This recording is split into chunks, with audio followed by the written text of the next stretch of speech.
Hey everyone, welcome back to Somatic Wisdom and the Ethereal Soul.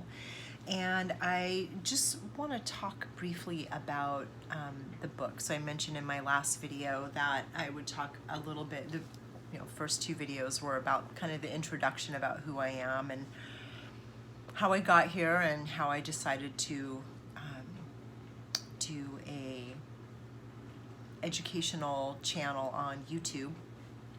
And I want to talk about one of the pieces, one of the stepping stones that brought me to this place right now, and that is the publication of a book. And I published a book, Chasing Shade, Living with Developmental Trauma. And this was published in 2021. This can be found on Balboa Press, which is a division of Hay House. And if you're familiar with Louise Hay's work, this is her book here, Heal Your Body. This is one of them. I think there are numerous books. This has been in my toolbox as a resource for being curious about my body for a very long time. So this is one of my go-tos. And how I found Balboa Press was during my time at Naropa University, which is where I did my bachelor's degree. I did an interdisciplinary bachelor's degree there. And I think it was maybe third year that I got an email, random email. I mean, I might have been following Hay House for a while because I appreciated Louise Hay's work and her teachings and the authors that she was kind of bringing really into her publishing world. And I received an email and they said, if you were going to publish a book, what would you publish? Now, at the time, I was working on my thesis, which was really specifically about something that we're going to talk about throughout the channel.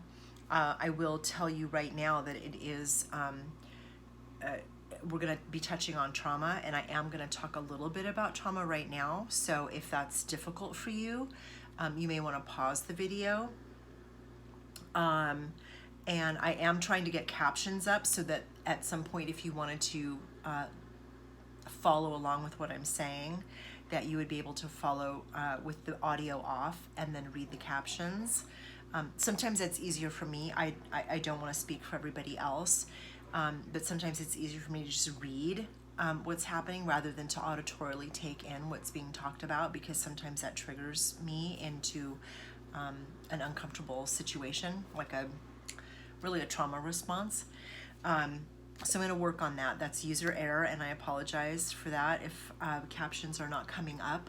I seem to not be able to do live on my computer yet. That's a learning curve for me, and it's easier to do it on my phone, and I don't always have access to all the settings on my phone. So I do apologize if you would like to follow along with captions and you're unable to. We'll work on that.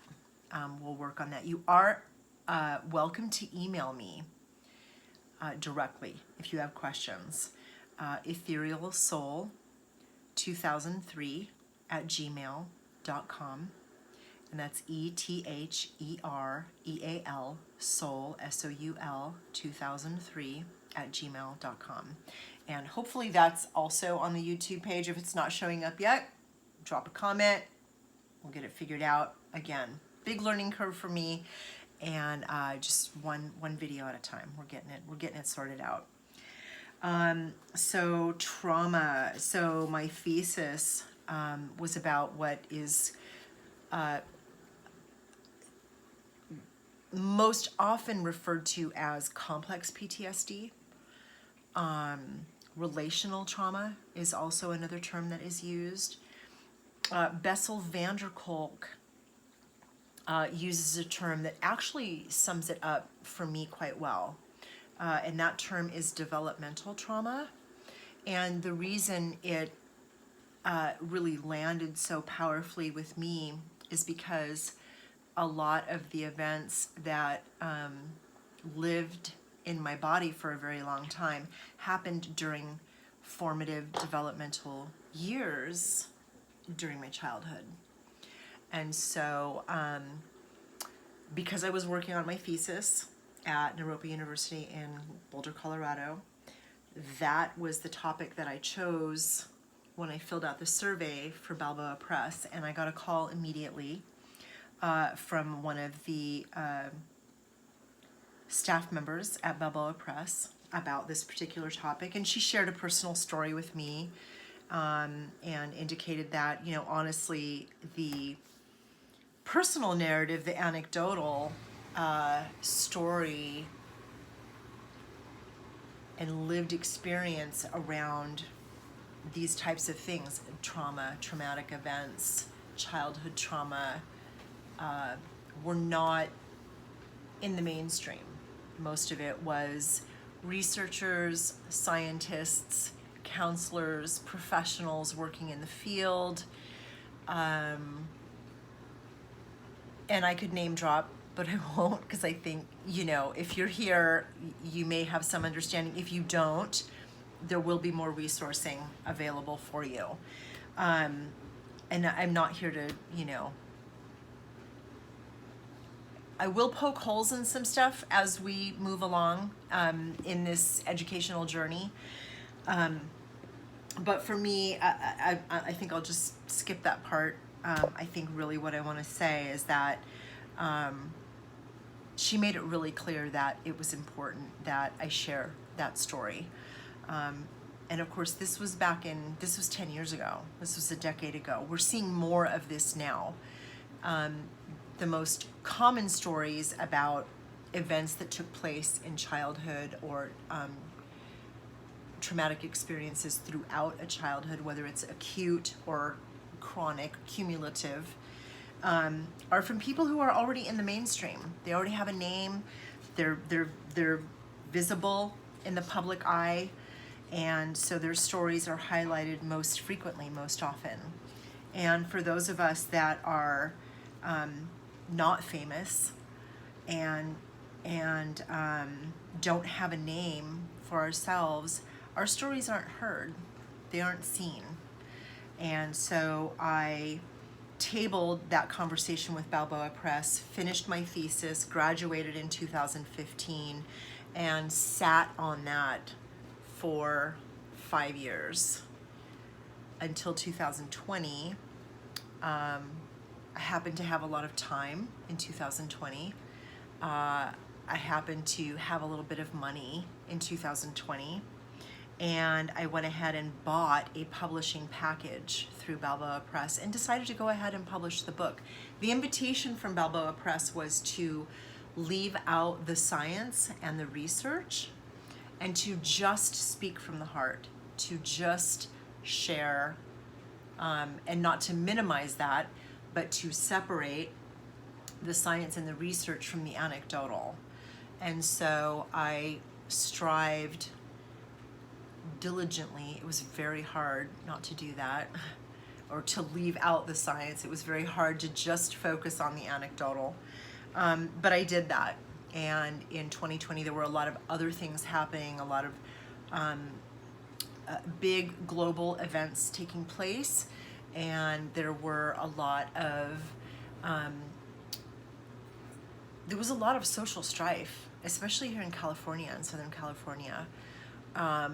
There was a lot of violence, there was a lot of fear, and I'm not using specific words because they can be very activating for people.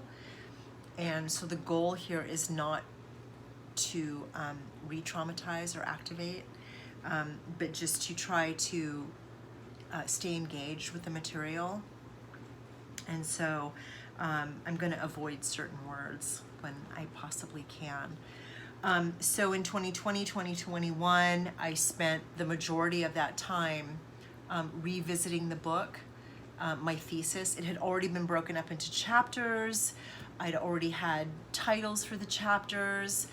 And so the majority of the time was spent culling some of the artwork that I had created during my studies, and to write the last several chapters of the book because it was unfinished. It felt unfinished to me, and it felt important to include from the perspective of growing up, colonization and racism, systems and systems that perpetuate trauma, marginalization, and a few other topics, and those specifically came alive for me again because we were facing those things. There was a lot of discrimination, a lot of racism, a lot of, well, we're all in this together, and that wasn't true. And I think most of us are aware of that. Specifically, I'll use as an example healthcare workers who were on the front lines versus people who were able to work from home. No shaming in either camp. I love working from home. It's an absolute gift, honor, and blessing. It's an absolute privilege to be able to do that. And at the same time, those are not equal settings. Those are very, very different experiences. And so the experience of the pandemic was not the great equalizer, as some people called it. And so those last few chapters of the book really came alive for me, and I was able to write them based on, you know, what many of us were experiencing. I do identify as a woman of color. My families on both sides, my mother and my father's side, came through Mexico. I have Portuguese Jew. I have, you know, Italian. I have Eastern European. I have many race cultures in from my ancestors, and my people were from everywhere. And although I was born in this country, I identify primarily as Latina, and but I was not raised that way. I was raised to blend in. My culture and my language and my traditions were stolen from me, and I didn't know how to reclaim them. And so I don't, I think it's important just for me to say that and to acknowledge that as out of respect for my ancestors. And so I ride the fence between being being a white girl and being a brown girl. And I was too brown for the white folks, and I was too white for the brown folks, and I just never fit in anywhere, and that was really heartbreaking. That was really sad for me, and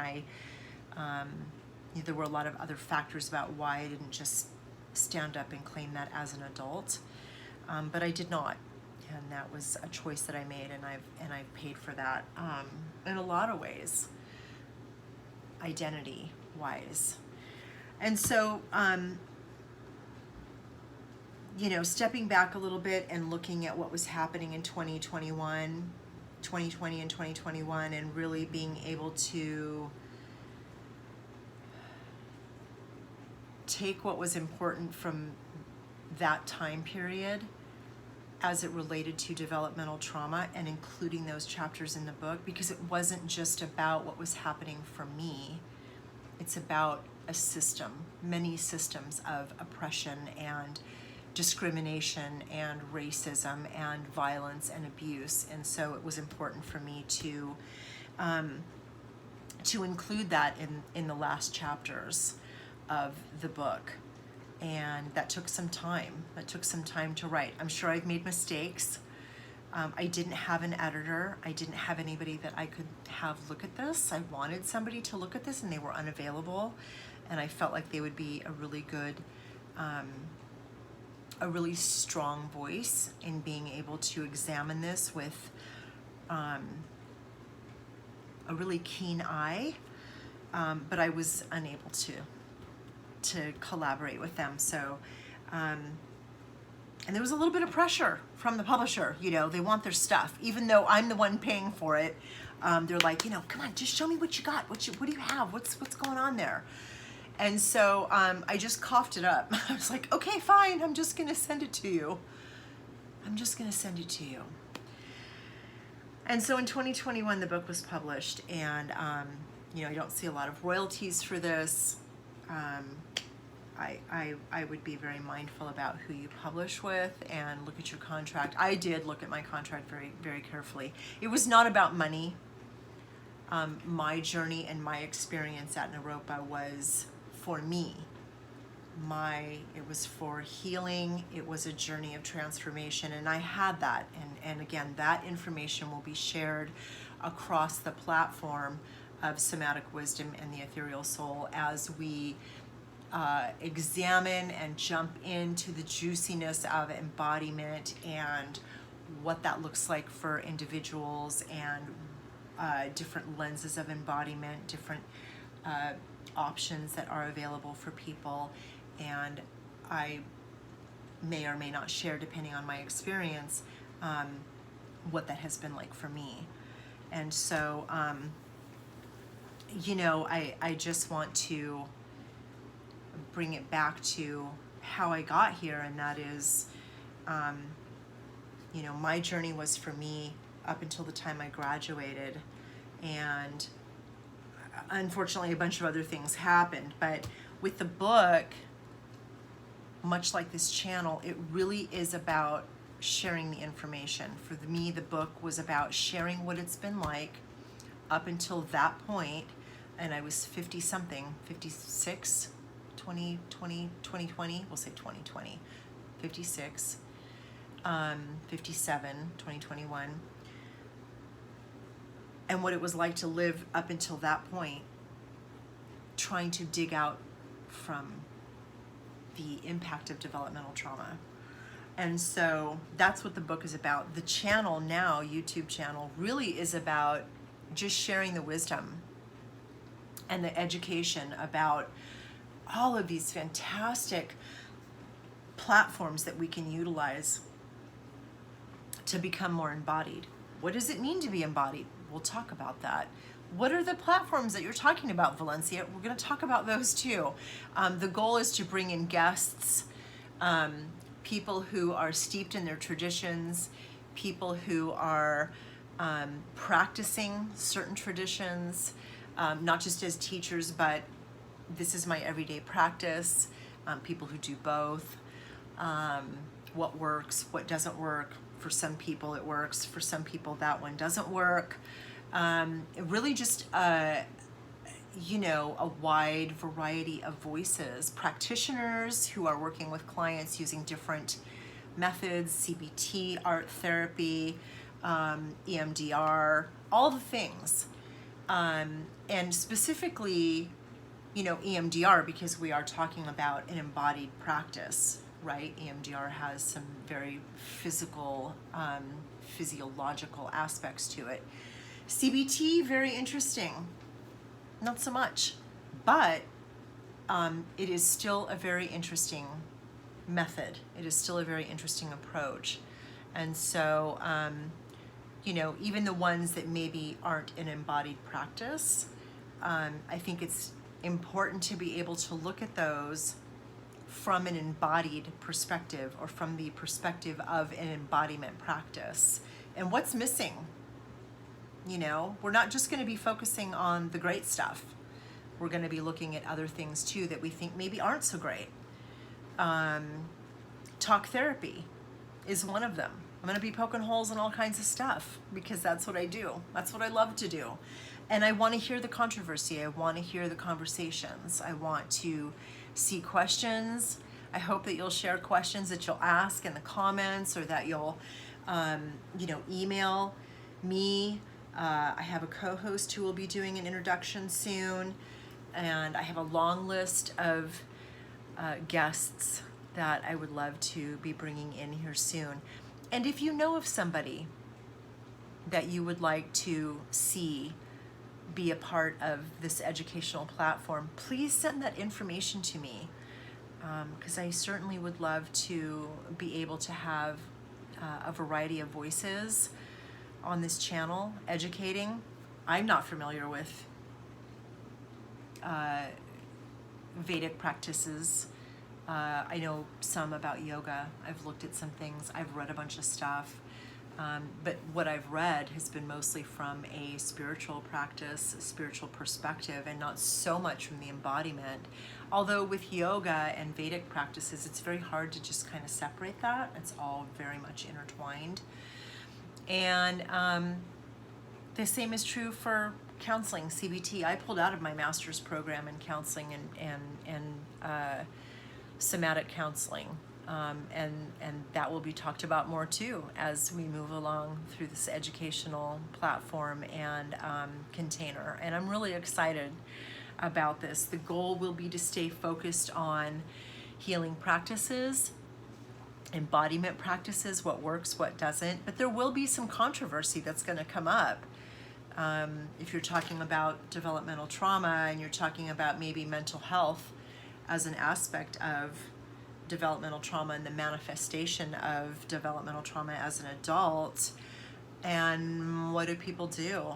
Sometimes medication is needed, and sometimes the conversations are, well, I may not agree with that, or I absolutely agree with that. Who is this person that is saying that? And maybe that's their experience. And so there will be some controversy and there will be some dialogue around this. And so my invitation to you moving forward, now that I've introduced the book, talked a little bit more about myself, is to, if you've been walking this path for a while, and if you have a little bucket of resources, tools that you use for yourself when people are talking about trauma, or you're maybe activated or triggered around something in particular that's uncomfortable, we're also going to be talking about resources, not just tools for embodiment. Well, now I have to go do this thing. You know, I have to go do these yoga classes with someone who's trauma informed. What are the things that you can do for yourself at home? What are the things that you can keep in your car? What are the everyday things around you? And I have lots of things that I do. I have a bunch of art stuff sitting out here. I do all kinds of collage and journaling and, you know, just kind of fun things that I do for myself. I have crochet over there. I have my Tonga over here that I'm looking at, and I have, you know, sage that I burn, and I have, you know, I have a variety of things that help me navigate stress or transition from one activity to another. And I have coils and, you know, erasers and things that I can play with, you know, that keep my hands busy and help me remember sensory experiences that are comforting. I sleep with stuffed animals. I mean, I do all kinds of things to try to help navigate my nervous system. And there's no shame in that. And I certainly don't have any qualms about sharing that information with you. How it lands for you is for you. But I know what works for me. And so the invitation is that you're able to expand your toolbox a little bit, expand your resources, get those things close to you. Have that cup of tea close by so that you can hold the warm cup. You can feel the tags of the tea bag, and that you can smell that tea. This is honey, lavender, and rose that I'm drinking right now. So whatever you need to do, you know, bring that with you. If you're listening to the videos, watching the videos, and you're crocheting or knitting at the same time, if you're doing cross stitch, if you are doing some watercolor, if you're doodling in your little journal, whatever it is that you need to do to, you know, to take care of yourself when we are having conversations that may be uncomfortable, or when there is a moment where there's a little bit of conflict and you're like, oh no, I'm really uncomfortable around this. I don't like confrontation. This is really awkward. Know that we're always aware that that is a potential, and we're going to be working through those things. One of the other invitations is that if we're making mistakes, if we're missing something important, it's not your job to educate us. We absolutely recognize that. But know that we may also have a moment where we've been caught in a trauma loop. And we appreciate you being able to tap us on the shoulder and call us out if we've made a mistake, if we've said something erroneous, or made an incorrect assessment, or used a word that was inappropriate. Please call us out on that. Let us know that so that we can have a deeper conversation around that, because a lot of what we're going to be doing is live. These are recorded right now because I haven't navigated the live portion of YouTube yet. I'm working on that. But as we go live, mistakes are going to happen. Things are going to happen. Drop that in the comments, in the chat box, whatever it is. If you need to send an email to me and say, look, I sat with this for 3 days, but I'm so pissed at you. I'm so angry that you said this. And then what we would like to do perhaps is to bring that into a live session. You don't have to be present if you don't want to. If you want to come in, absolutely, that's the invitation, because this is community. We are all in this when we're talking about embodiment. What does it mean to live in this body? And that's going to cover a lot of ground. That's going to cover a lot of territory. We're talking about all kinds of bodies. We're talking about bodies in people of color. We're talking about bodies in transition. All of it is welcome. All of it is welcome. And none of it is going to be perfect. And that's just the nature of life, I think. So we're almost at 30 minutes, you and I. I'm almost at 30 minutes, so I'm going to stop now. But I just wanted to share how I came to be here. And that was through my experience with teaching and the publication of this book, this story of mine, up until the time I was 57, and that was just a couple of years ago. So Chasing Shade, Living with Developmental Trauma, that can be found on Balboa Press. You can also find it in lots of other places. Amazon, BarnesandNoble.com, Walmart website, Target it's also there. There's probably some AI version of it somewhere, although I don't think it's high on the priority list. But you should not have any challenge finding this. I will tell you it's in printed and electronic version.